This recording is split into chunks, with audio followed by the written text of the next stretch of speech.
मित्रांनो, नमो शेतकरी महासन्मान योजनेच्या संदर्भात शेतकऱ्यांसाठी आनंदाची बातमी।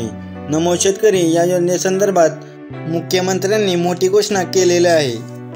हे आपण व्हिडिओच्या माध्यमातून पाहणार आहोत। तत्पूर्वी चॅनलवर नवीन असाल तर अशाच माहितीपूर्ण व्हिडिओसाठी आपल्या चॅनलला सबस्क्राइब करायला विसरू नका।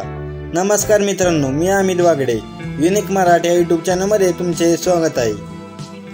मित्रांनो, पीएम किसान योजनेचा 19वा हप्ता हा शेतकऱ्यांच्या खात्यामध्ये वितरित करण्यात आला आहे। अशातच मुख्यमंत्र्यांनी पुन्हा एकदा मोठी खुशखबर दिलेली आहे। मुख्यमंत्री देवेंद्र फडणवीस यांनी याबाबत माहिती दिली। शेतकऱ्यांना नमो शेतकरी महासन्मान योजनेअंतर्गत थेट 3000 रुपयाचा हप्ता हा दिला जाणार आहे। याबाबत मुख्यमंत्र्यांनी काय अपडेट दिल्या हे आपण व्हिडिओच्या माध्यमातून पाहणार आहोत।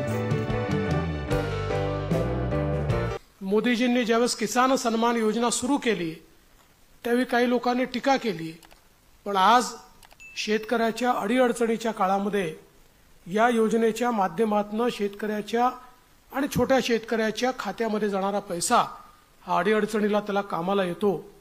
आणि मला या गोष्टीचा आनंद आहे की महाराष्ट्रामध्ये आपण त्यालाच अनुसरून नमो किसान सन्मान योजना सुरू केली आणि मोदीजींच्या 6000 रुपयाबरोबर महाराष्ट्राचं सरकार देखील 6000 रुपये देतं आणि लवकरच आपण हे 3000 रुपये त्यात अजून वाढ करणार आहोत, म्हणजे वर्षाला 15000 रुपये हे आमच्या शेतकऱ्यांच्या खात्यामध्ये या योजनेच्या माध्यमातून निश्चितपणे त्या ठिकाणी जातील।